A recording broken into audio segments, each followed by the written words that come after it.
everyone. I'm the Vacuuminator. I'm Buster. And this week in Toku, we're going to be discussing Tsuprocon 2023, our first look at BoomBoomger, and a shit ton of content. So let's get right into it. Buster, how you doing? I have COVID. Oh, lordy. It's not as bad as other people made it out to be, mainly because I've had the vaccines, and it's been a while, so it's gotten way weaker. But So what you're saying is it's just a flu and no one should really be afraid. Yeah, it's basically just a flu. That's what COVID's basically become, a flu. Yeah, old political jokes aside, COVID is serious business. Everybody should get vaccinated if they haven't been recently.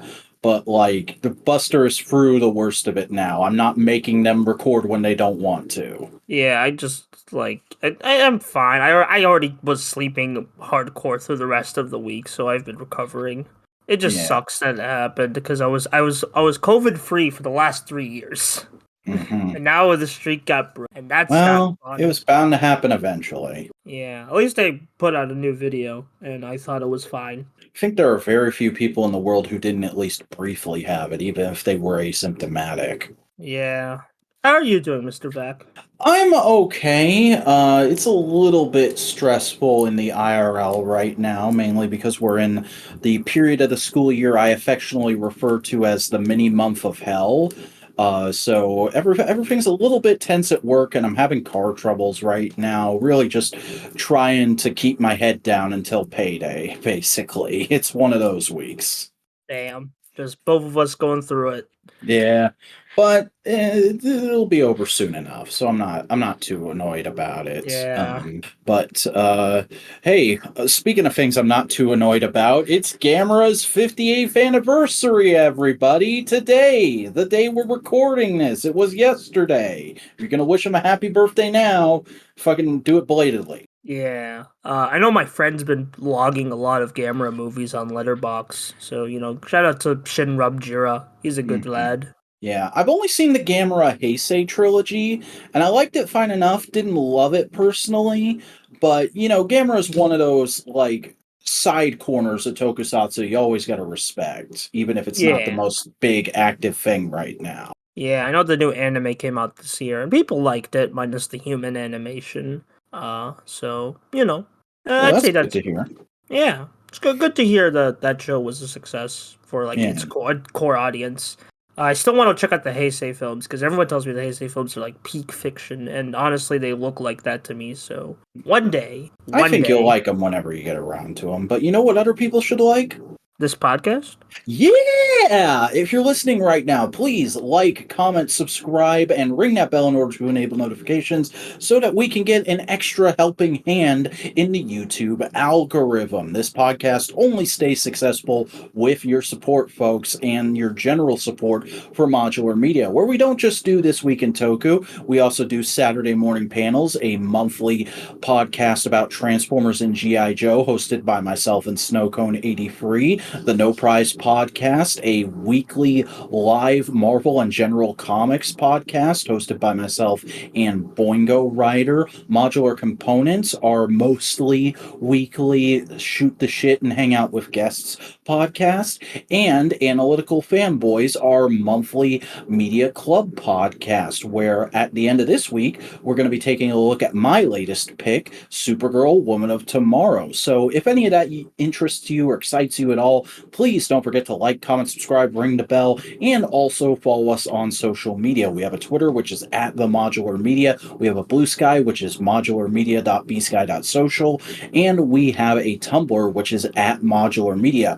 But that's all the plugging and tugging I got to do for this week. So let's go ahead and get right on into the news with something that literally broke as we were recording last week, and I just completely missed because I was focusing on recording. Flame Toys has officially revealed their first Pacific Rim model kit. It is going to be in their Kurakara Kuri series, and it is, of course, Gipsy Danger. For those of you who are unfamiliar with Flame flame toys, because I don't think they've done a ton of tokusatsu stuff yet. They are very high-end, very complex model kits that build up into very playable action figures, and tend to have a stylized interpretation of the design, especially when it comes to the Kuri line. And that's fairly evident with this Gipsy Danger, because it's got more of like the slender proportions in the torso of the Gipsy Avenger design, but it's also got like bulky limbs and shoulder pads and the head of the movie one design. And it's also got like alternate arms that represent the other Jaegers from the movie. Yeah, I just thought those are power-ups, but I'm like, oh, those are like other Jaegers? That's neat. Yeah, like the big punch arm is based off of Cherno Alpha, and the saw arm is based off of I think it's Crimson Typhoon is the Chinese Jaeger. Interesting. Yeah. Yeah, I like this model kit. I think it's neat. I'm not sure if I'll buy it because I don't really do model kits, but like, hey, it's also Flame Toys is expensive from what I heard. Yeah, so. this particular piece is priced at $370 and it's going to see release in October of next year. Pre-orders are open now, but I imagine at least a good chunk of our audience will have to save up for it. Yeah. Anyway, good looks stuff. really cool. But the other exciting thing that we kind of narrowly missed last week is we finally have a proper trailer for Garo, the Inheritor of Steel, as Tokusatsu Nation translates it here. And yeah, it looks like a Garo show. I don't really know what to say other than like, yes, this is what I wanted. Thank you. This looks like the kind of shit I'm about when it comes to Garo. I'm a little upset they didn't get Rain's actress back for this one, but seeing Ryuga totally on his own against a bunch of new characters is an interesting prospect. Yeah, it does make it a more beginner-friendly approach for like any new people jumping in, so that's higher sales and ratings opportunity, which Garo desperately needs right now to make sure it keeps going. Yeah, I really hope this show is a success. I mean, it doesn't look like it's doing anything like too different to appeal to a different crowd than Garo usually gathers, but I mean, if it's just well made, I think the appeal of Garo is self-evident enough. So, hopefully this show is enough to get a little more gas in the tank for the franchise going forward. Yeah, and there's a new suit that they showed off, which has like a little like face mask. Yeah, there's a couple of new knights in this trailer. There's a white boy and there's a silver boy, and I never saw like a name for either of them passed around on social media. So if there is a name for those particular armors out there, I would appreciate if somebody would send it to me, because I am very interested in seeing more of these suits and the characters within them. They look cool. Yeah. I think the white and silver guys are the same character. We'll see. This is what not having subtitles for the trailer right away does to me. Yeah. But anyway, next.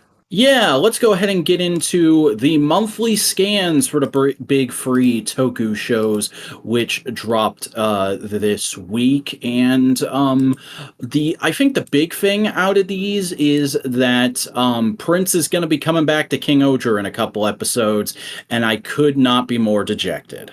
I mean, again, I don't know if he. I just don't know how to feel. I'm enjoying King-Ohger right now, so I'm just gonna ride that high till we get to this point. Yeah, it's weird. King-Ohger has been such a weird ride for me. I guess I'll talk about it a little bit more with the actual episode this week. But like the whole Kyoryuger collaboration alone has been such a weird thing of like, initially I was really annoyed that it seemed like they were only spotlighting King. Then I heard King wasn't going to be in it and it was his son and the other Kyoryugers were coming back alongside him. I was like, okay, that's interesting. And then we got the episode and I was like, this actor sucks. This character is really cliche and uninteresting. And now we're getting that character back on its own without the other Kyoryugers to lend him credibility. And I'm like, can we not? Can I just skip over these episodes, please? Maybe you will get a chance to. We'll see. It's entirely possible that I may just lie to you again. Um, but yeah, we also got a better look at some of Gotchard's upcoming forms and the new upgrade item, and it's all looking pretty spiffy. Yeah, I like the UFO form. It's a really good form. It looks like a figure that would be in the 2000 X Masters of the Universe line, and I kind of love that. Yeah. Mhm. And Blazar stuff. Yeah, there's really not a lot that we haven't already seen in the Blazar scans as per usual. I mean, Earth Garon's getting a jetpack. I thought he already did. So did I, but he's got like little wings now that apparently make him fly better. Jetpack then. A better jetpack. Yeah, they're calling it mod free form, so we'll see how that works out. Please be excited. But also revealed in some slightly later scans that just came out a day or two ago, and I luckily was able to catch just before recording tonight, is we finally have some info on the Hyper Battle video for Gotchard with a look at the form, as well as the information that the plot of it is going to be that Hotaro and Rinne switch bodies. And there is a new form that's buried really deep in a collage of suits in one spread in this magazine that appears to possibly be Rinne's Rider form, which people are saying is going to be Sun Unicorn. And I mean, like, it's a stock plot, but the hyper battle special sounds fun. The form looks okay, and it's really hard to tell anything about this form that's supposedly Rinne.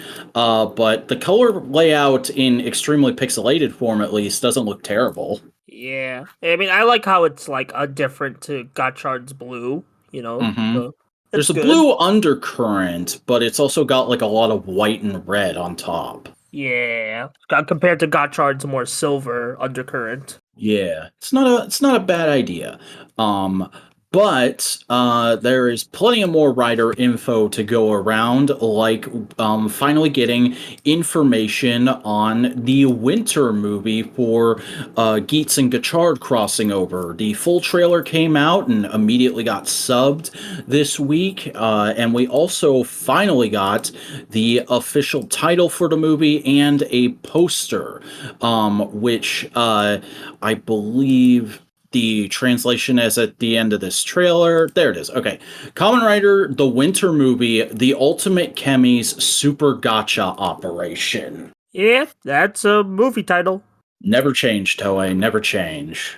And by that, I mean, please change a whole heck of a lot, because Jesus Christ, you're behind the times. But yeah, looking like a fun movie. The Chemi puppets based off of the Geats riders are cute. I saw a lot of people freaking out over them, and the evil Chemi that's like the baddie for the movie, and it all looks good and fun. It doesn't look like, oh god, where did they come up with this? Like the crossover movies can sometimes look like initially. So hopefully it's a good movie. Yeah, I don't know why. I just really like Buffa's Chemi puppet. It just cracks me up.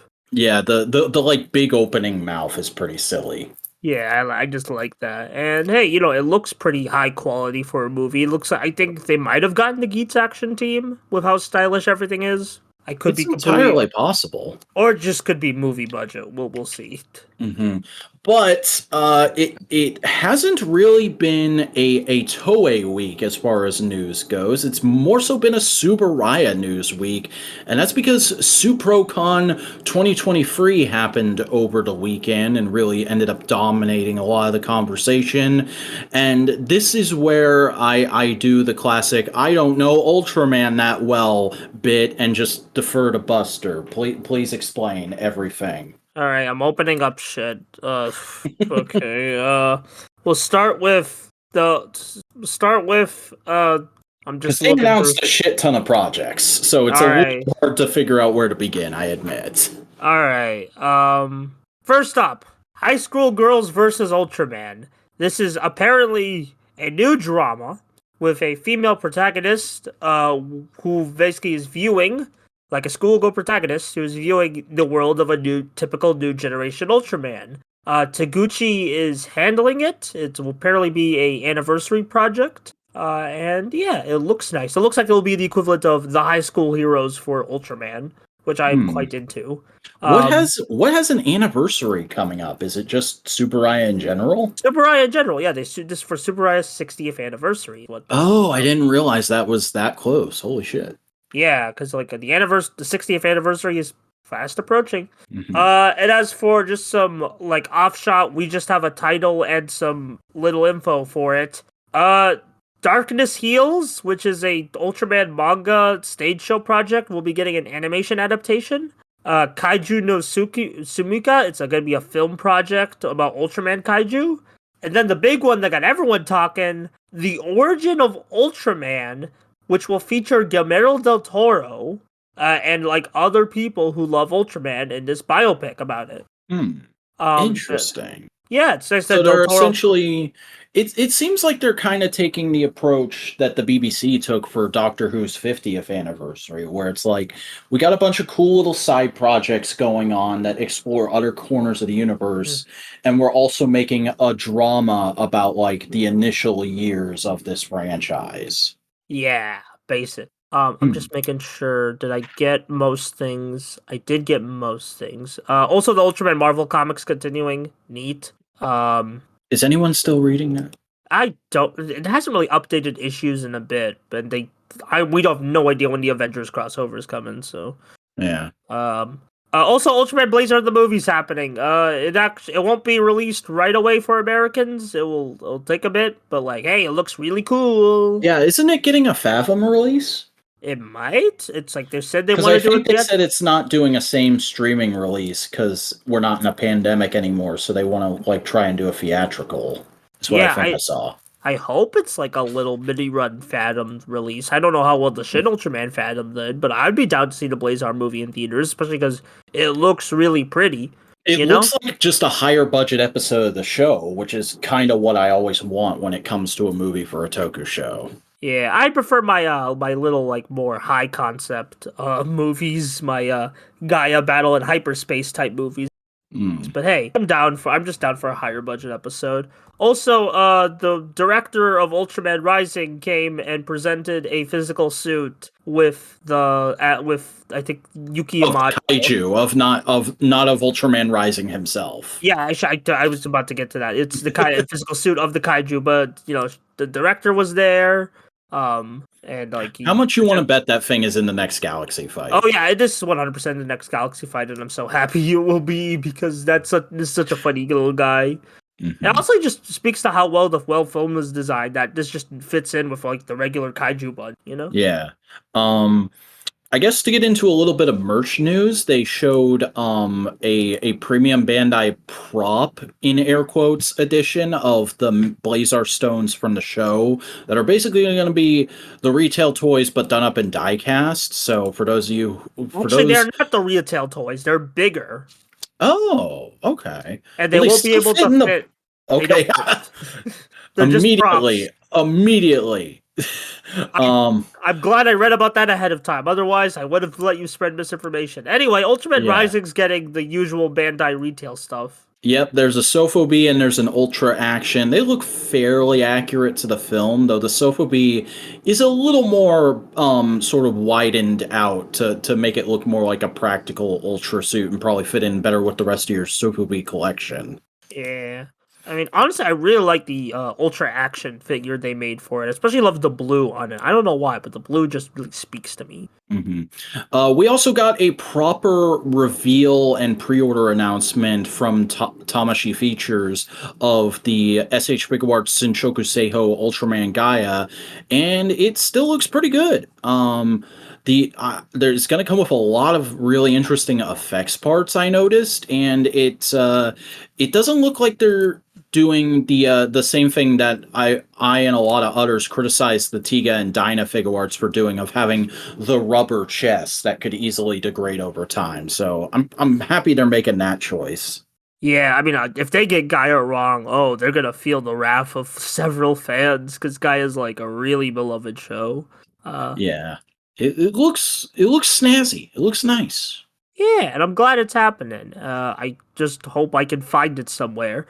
This is Mhm. to be clear, this is based on this version 2 because technically Gaia's base form gets upgraded Mm, halfway through the show, and version 2 is just more iconic and just better overall. that makes Um, sense. What the hell is this next two things? Ultraman Cyber cards, expansion packs for your Ultraman X stuff. Okay. Yeah, I don't really care about the cyber cards. I mean, they're cool designs. Blazar's gonna be on a couple of them, but like, I just not Will really they my thing. work in the toy? Yeah, they will work in the premium version of the toy. Also, Ultraman Geed gets new Hooray! capsules. I like Ultra capsules way more than cards, Yeah, but yeah, probably because they're like a physical thing with a button you can press. yeah, they're just little fidget toys that like They're look like cool. the Judenshis from Kyoryuger. Yeah, I was thinking more like bottles from Build because me. Same Uh, kind of thing. But hey, everybody, guess what? It finally happened. We finally got it after weeks of fake leaks and stupid rumors and shit. We finally know what BoomBoomger's logo looks like. it looks like a Sentai logo. hmm there's like a curved track or indicator on the end of it, so people are thinking cars. Yeah, Also, there, I thought the little wheels were bullet holes. Honestly, yeah, they kind of look like targets, don't they? yeah, I don't know what they're cooking. It could be like Racing cowboys, let's go. I was thinking like City Hunter type beat, but like we'll Mm, see. could be interesting. Could be interesting. But also, Bandai announced they're doing SH Figuarts Kamen Rider Legend, and it looks about as good as you'd expect it to. Yeah, though it does make me realize, wow, this suit really do be fancy. I didn't even know Mhm. this figure art picture made me notice the little like drapes on the The like shoulder piece, danglies. the dangly like couch golden couch drapes that are on the suit. Yeah, I don't love the choice to do those as solid plastic. Like I get that it would probably be like really expensive and complex to do them as like actual chains at that size, but man, I'd be worried about breaking those if I was going to buy this, which I'm not cuz I don't hate this suit, but it's not for me. Oh yeah, that's Uh, but what is for me is the Dread Driver. I think the Dread Driver's pretty groovy, honestly, and it's getting a DX release via Premium Bandai. honestly, I'm not really the biggest fan of this driver. It just seems like a bunch of shit thrown on. I Like it think that's feels like kind of the point of it, though. It's the villains cobbling something together. I mean, yeah, okay, but I just wish it just was better designed because it Mhm. just feels a bit too complex for a toyetic item. Yeah, I will say they could have done without the LED screen in the center of it. That kind of feels like, oh, it's a premium Bandai item, so we got to add more value. And it's like you could just put a light in there that highlights the cards. That's all you need. Yeah, it just feels like, hey, we have LED items every year now. Mm, Jesus. And our final story for this week is the Team Rider made it so you can pre-order SHF Gotchard in the States. Woohoo! Congrats! What a good job. They did it. Mission accomplished, boys. Kamen Rider is big in the States now. Where's the show? We could talk about shows. We sure can. Take us on to the new releases, Buster. Yeah, Ultraman Blazar, episode 19, Light and Flame. This was a solid episode. This was a really solid episode. I enjoyed it quite a bit. I felt like it was a nice sort of like stopgap in not necessarily the middle of the show, but like an end point to the build up period. You know, going forward from this, where we're really in it now, Blazar. Yeah, like this is the first form upgrade he gets, and it's like at the end of the show, Mm-hmm. and We got what, 5 episodes left? 6, I think. Mm. Yeah, But because yeah, usually, your man gets some flamey bird armor. yeah, and it's pretty good. Did they like I might have blinked out. Did they explain the relationship between the Firebird and Blazar in the episode? They didn't, but I get a feeling that like the fact that that exists is like hinting even more so at like Blazar's existence, and him being on Earth is connected to the whole government conspiracy Emmy's been investigating. Because that's the thing, is she unleashes it with the help of her frigging ghost dad from a government facility she's investigating while the fighting is going on in this episode. Yeah. Which, by the way, god damn it, Taguchi, that was the most successful gut punch I've gotten from a Toku in a minute. Of like, I really thought her dad was actually there. There was like no signs at all that he was a ghost man, and then he just fucking turns into fireflies at the last second, and I'm like, oh fuck you. Yeah, it is pretty. I do like the development they're giving Emmy of like standing on her own. Just like on her own with. Although, like, it does feel like a bit like we still don't know anything about it. It feels a bit annoying because I'm like, come on, you're not even gonna give us like a single hit. It feels like every time we're gonna get something, the government people just be like, nah. I mean, it's a mystery box storyline. They do kind of tend to work that way. Each answer Yeah. leads to more questions. Though I think now that like the big scary government guy has gotten directly involved and been like, no, fuck you, I'm taking this. I think we're going to see Gento and the rest of the team take a more active role in that subplot. Hopefully. Yeah. Um, yeah, the new form had some cool, it had cool fighting. Yeah, it Yeah. flew So around. I really enjoyed the little bit of just seeing the two team members in Earth Garon being like, "Hey, Blazar, take this. Fucking, you can do it." Like Yeah.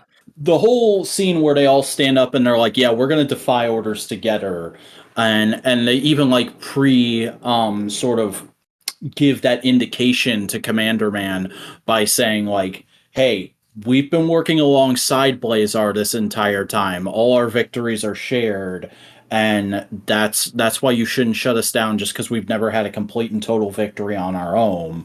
Like that whole sequence there, that was pretty good acting on everybody's part. Yeah. Just overall, good episode of Blazar. Love to see it. You know, Blazar's consistently a good show, though I'm starting to feel like we're kind of hitting the same beats a bit over again. Like Mm-hmm. with the government plot, but like, hey, we'll see how it ends. Maybe the ending will make me shut up.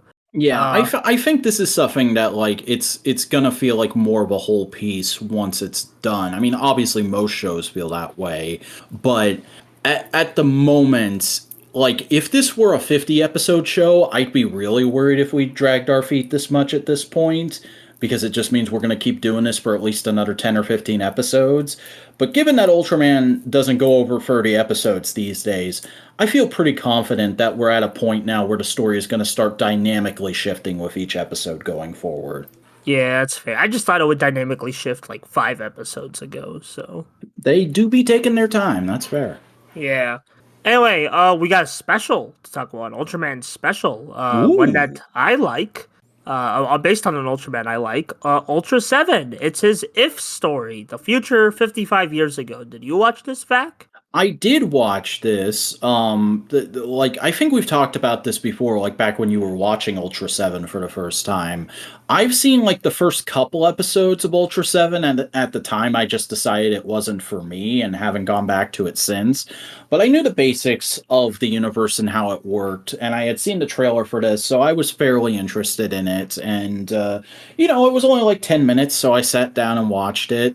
And it is trippy and weird, but like it makes sense, and I think it's the best kind of like, here's new Ultra 7 content you can do when the actors are all old as shit. Yeah, they did a lot of digital re-aging, which granted they do play that into an eerie effect Mm-hmm. of and they don't really try to make the move. They usually just do still shots, which is probably for the best.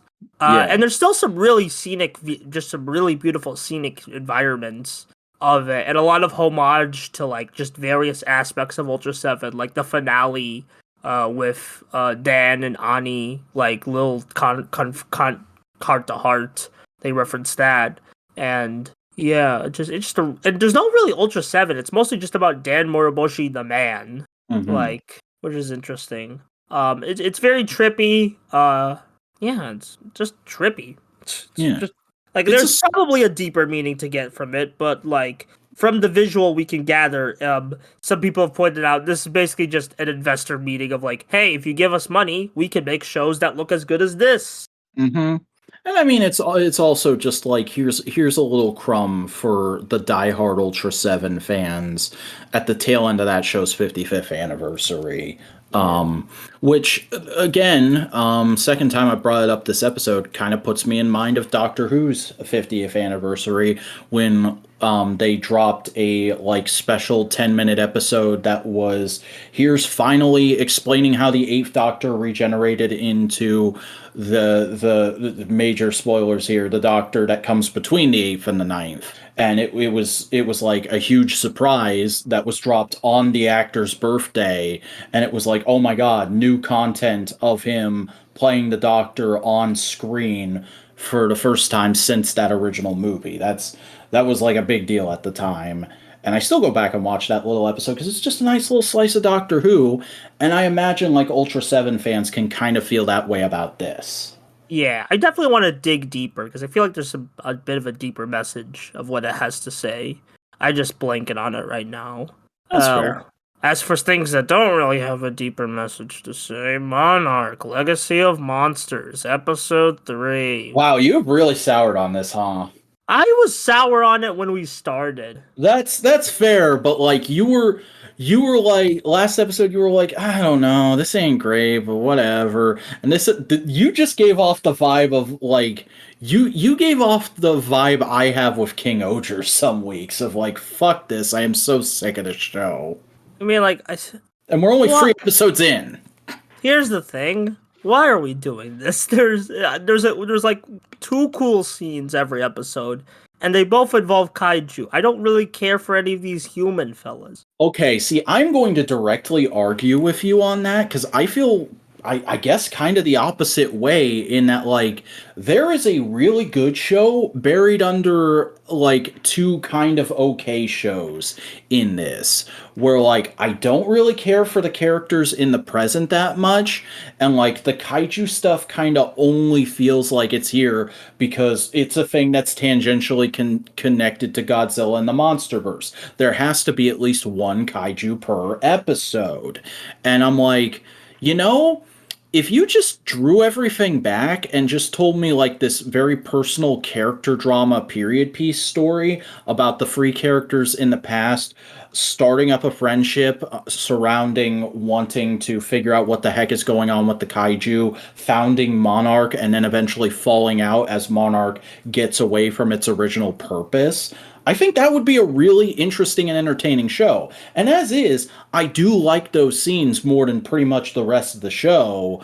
But also, like, there's so much other shit in this show. And it's all very well made and, like, fairly entertaining. It looks about as good as any of the MonsterVerse movies.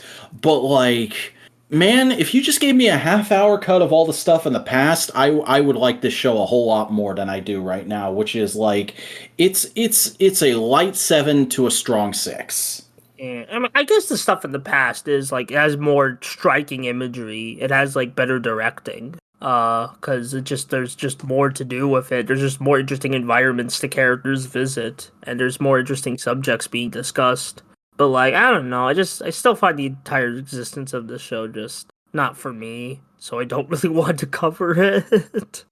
I mean, do you want Godzilla X Kong: The New Empire? Because this is how you get to Godzilla X Kong: The No, New I Empire. don't need to. I just go. You know how I get there? I wait for the movie to come out. I don't mean like story wise. I mean like funding wise. You got to stoke interest in this franchise again, and that's clearly what they're trying to do here, as well as like appeasing Apple and Legendary investors.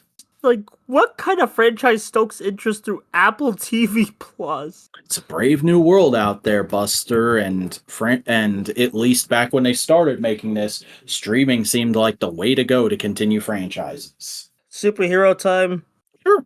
Alright, coming under Gotchard, episode 12, The Rampaging Liner, The Dreadful Rider. Hey, that rhymes. Hey, this is the best episode of Gotchard in quite a minute, I would say. I really like the concept and how it's executed here of like, hey, this has been a fun, down to earth, kind of back to basics, good time show up till now, and now at the point when we usually get that with Kamen Rider. Anyway, here's the utter shoe dropping, and Hotaro being confronted with the harsh realities of the world he's operating in. Yeah, I mean, he's already been slowly being confronted with that stuff, but this is really the big, like, the last straw breaking. I mean, the whole episode is essentially one prolonged fight scene with a couple of like big character moments that shift the balance of power in said fight scene. Yeah, I mean, we finally learned who Dread is, and it's what's his name? Shimigami? Semimaru. Semimaru. I don't know why I thought Shimigami. But It's funny that you didn't learn it and I did this week, because fucking Hotaro says it like a billion times this episode. no, I did remember the name. I just my brain. That's fair. You're sick. Okay. I'll let you go. You're off the hook. It's fine. Okay. But like, Semimaru. Yeah. And I really like the oh no, it's not Semimaru. I'm sorry, I fucked it up. It's Sabimaru. Sabimaru. Because dumb hat lady, whose name I still haven't learned, calls him Sabby for short. Okay. Sabimaru. I love the scenes where like you see him being tortured by the belt, and his iPad thing keeps like telling you his real feelings. Oh, that's some great use of his character gimmick. Yeah. And like you'd think he'd be like such an unexpected guy to be like that kind of character, but I feel like we knew enough about him. You know, he's gotten enough screen time. Like, he not a lot, but he's gotten like enough where it's like, yeah, this guy's a charming guy, so like let's torture him. Yeah, and it's the kind of stuff I like to see in Rider, where like if you go back and listen to episodes of this show from like a couple months ago, I was harshly criticizing the show for even having a side character like this in the show. I'm like, what is the purpose of this guy? He's just gonna have a couple episodes throughout the show that are like teaching kids the lesson of like, hey, you need to be more outgoing to have friendships, but it's okay if you're shy. Don't worry, buddy. Baby steps, baby steps.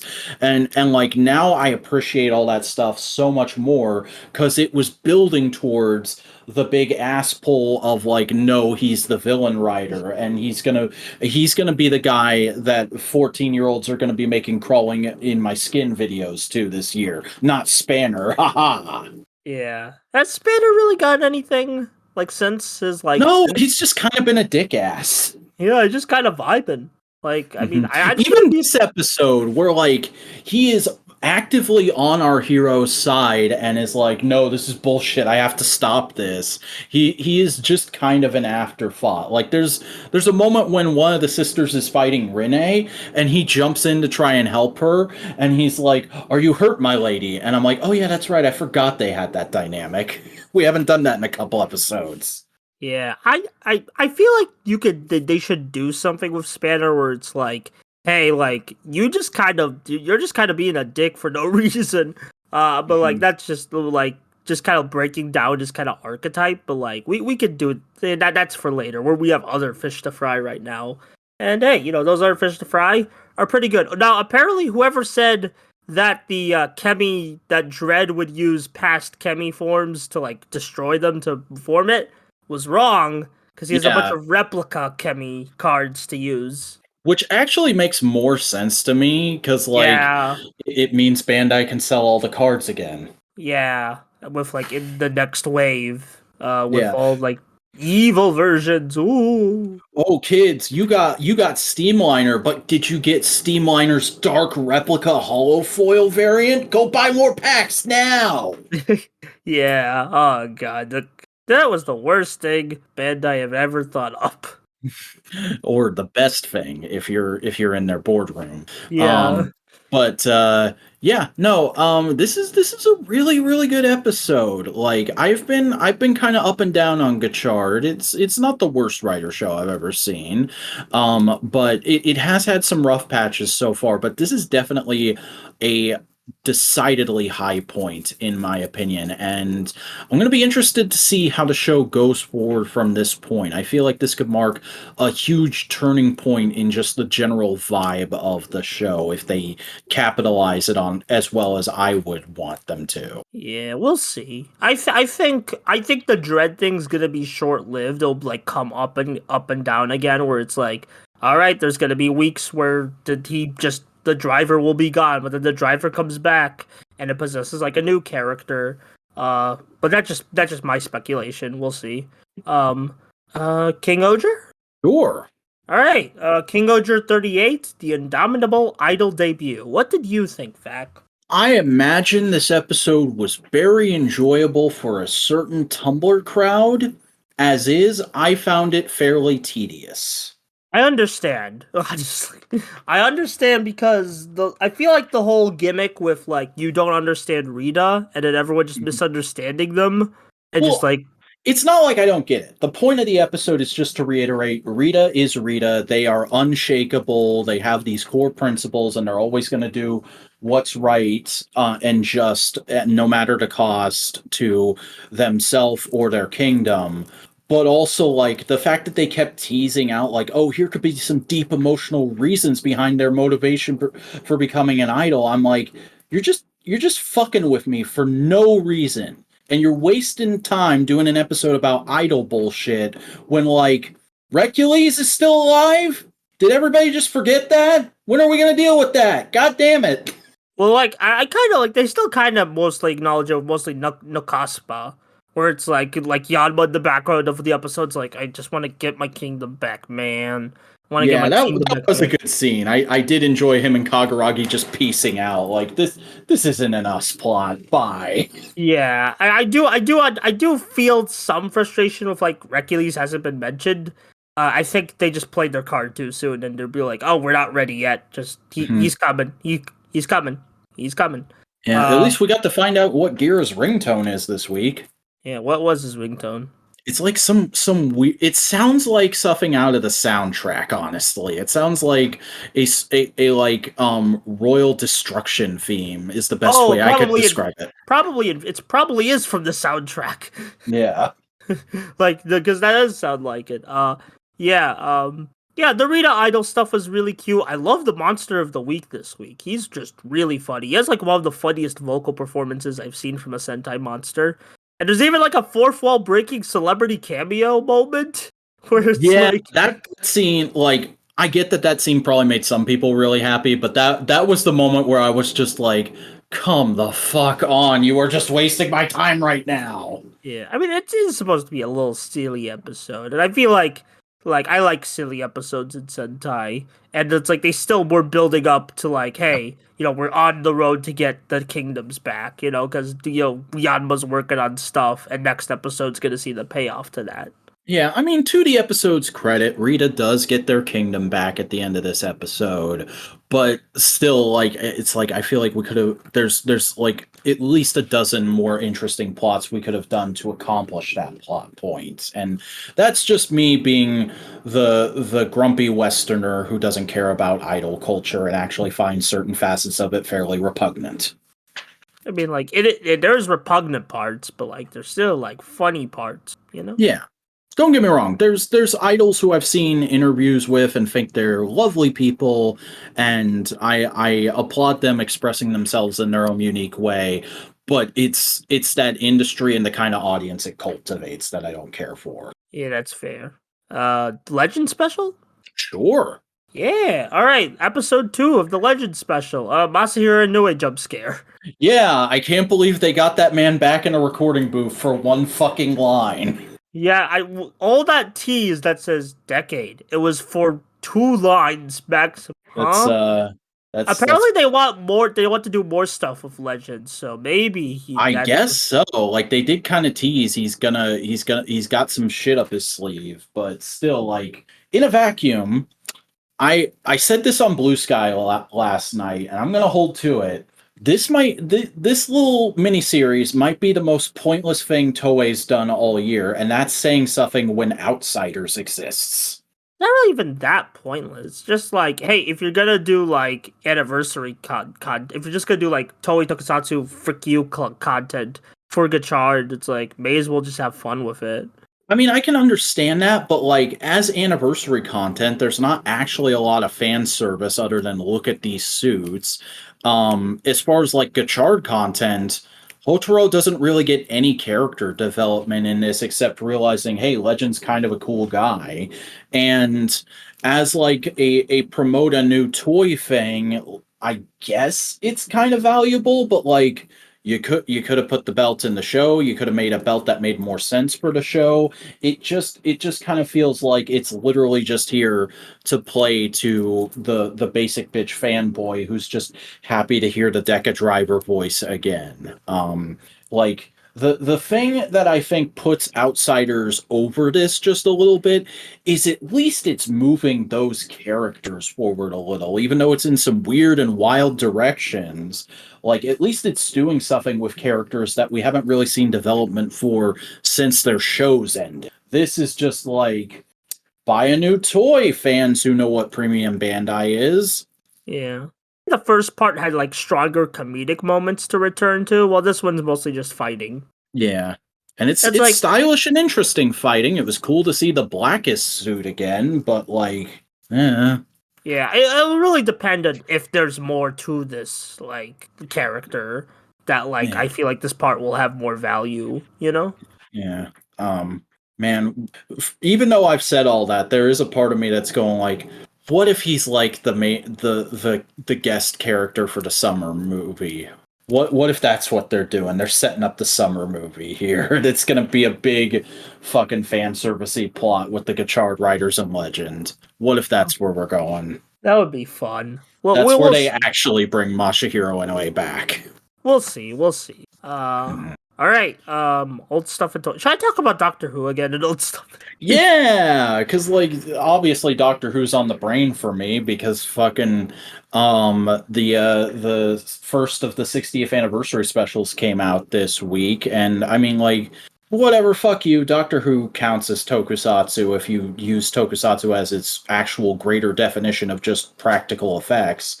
And fuck you, it's my show. It's our show. We'll do what we want. We're gonna talk about Doctor Who. If you don't like that, fucking tune out. That's whatever. Yeah, I watched the new special first off. Yeah, the Star Beast. The Star Beast. They had some really good practical effects in this. Like one That Disney budget, man. That Disney budget hit different, huh? Yeah, it's like, and here's the thing about Disney budgets. Usually, Disney uses their budgets for like just mostly to rush production, but they used it to like, hey, let's actually like design things. Let's give this creature like this meep creature nuances in its movement and little like characteristics to make it funny and stuff. Or even just like, hey, you've seen a few unit soldiers in an episode of Doctor Who before, but what if there were a couple of squads of them and we had them blow up a fucking car? Yeah, freaking car budget blow up. Let's go. Yeah, I've not watched much of David Tennant's original run, so this is kind of my first major exposure to him in a while. And I mean, it does kick off with a big info dump for you of the important points for this story. Yeah, where it's like this. I knew this fella named Dada. We had a bad falling out. Yeah, and now she's one of my 7 evil exes. Oh my god. Yeah, that was real good. Yeah, I did like as someone who doesn't really have a gender. I did really appreciate the storyline with Rose. That was really nice. I saw some people on Tumblr were a little irritated about it because they were like saying that, oh, the Doctor is binary is in a mischaracterization because a big point of the Doctor and Time Lords in general is they're supposed to be such a highly advanced society that they're above the concept of gender in general. But I'm also like, that concept was introduced after David Tennant's original run, and going back to that version of the Doctor, it's fair that he might think that way again for a minute while he's male presenting. Yeah. Yeah, it's still like, a nice sentiment, Mhm. And I mean, at the end of the day, as a clever little boy on Twitter pointed out, or clever little girl, or clever little them, I don't know, I didn't check, but there's a funny tweet that was going around of Russell T Davies making it and doing his funny promotional photo pose, and it said, when you get Disney to pay for a story about loving your trans kids saving the world. Yeah, baby. That's what really matters in the showbiz. Mm-hmm. Um, and for my own part, I mostly enjoyed the story. There's like certain writing ticks Davies has that I was like, oh, I don't really care for that anymore in a modern context. But it wasn't bad, and like you said, the effects were really good.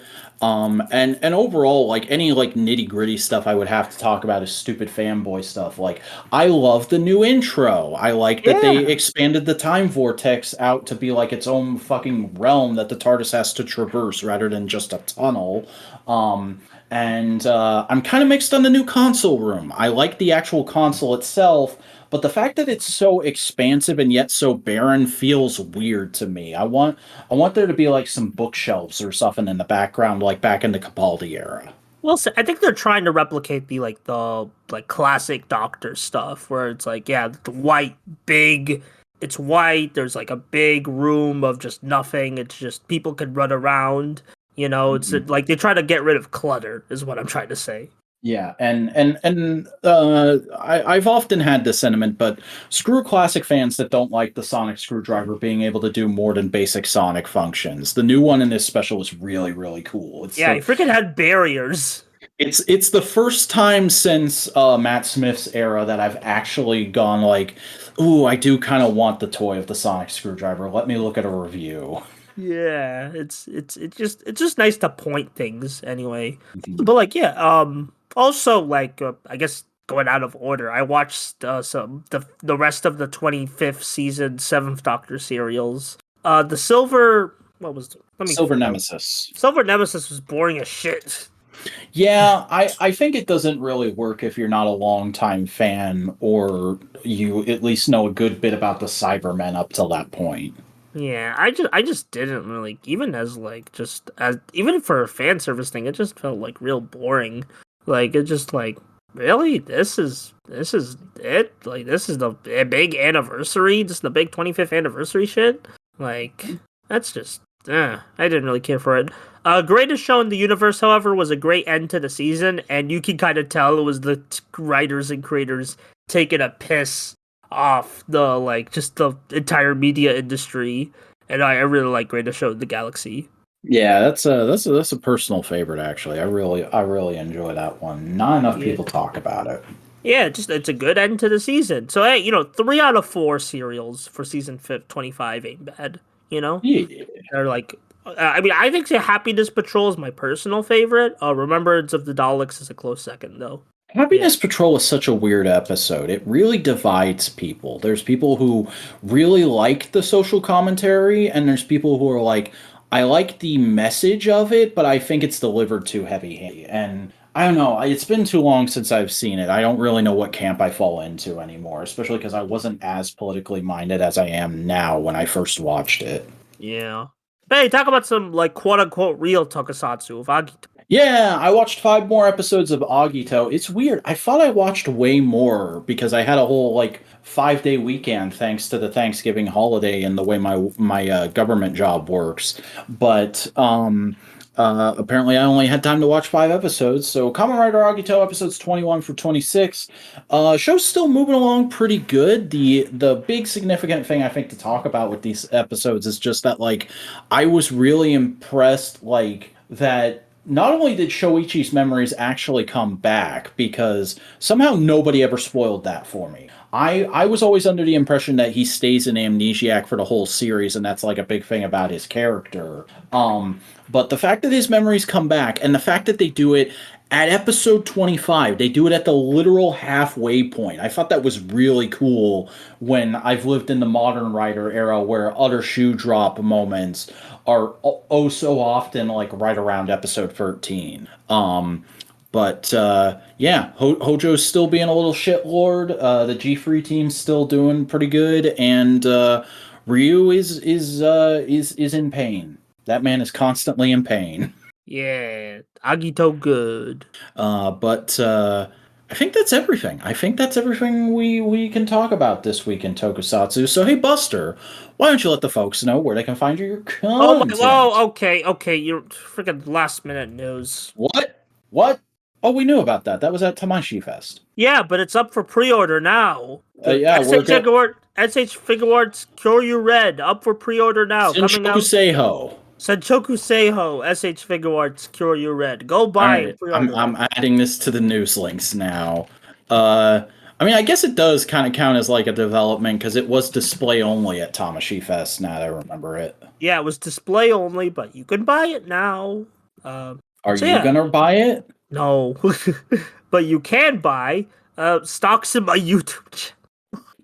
Get those Buster Stonks. Yeah. Hi, I'm Buster Corp. I do too many videos on too many things. I just released a video on a Sentai Go Kaiger. I thought it was a pretty good video. Vac liked it, and he's like the biggest I Go. gave it the seal of approval. Yeah, he's like the biggest Go Kaiger fan I know. So if he likes it, maybe when I'm not sick, I will make more videos. We'll see. I have lots of ideas. So just go to the YouTube and subscribe to me on social media too, because why not? Yeah. And I'm the Vacuuminator. I make YouTube videos. There are things you can check out. I've got a new video out this week discussing Rescue Heroes, a somewhat underrepresented in the toy tube space line from my childhood that I wanted to do kind of a little retrospective on. And you can find that as well as much, much more content on youtube.com at the Vacuuminator. I'm also on social media. I do somewhat regular action figure photography over on Instagram. That's at @_Vacuuminator. I have a Blue Sky where I do Twitter things away from the prying eyes of Elon. That's at thevacuuminator.bsky.social. And I have a Tumblr where I do Tumblr things. That's thevacuuminator.tumblr.com. But folks, that's going to do it for this week in Toku. We'll see you back here next week for whatever happens that week in Tokusatsu.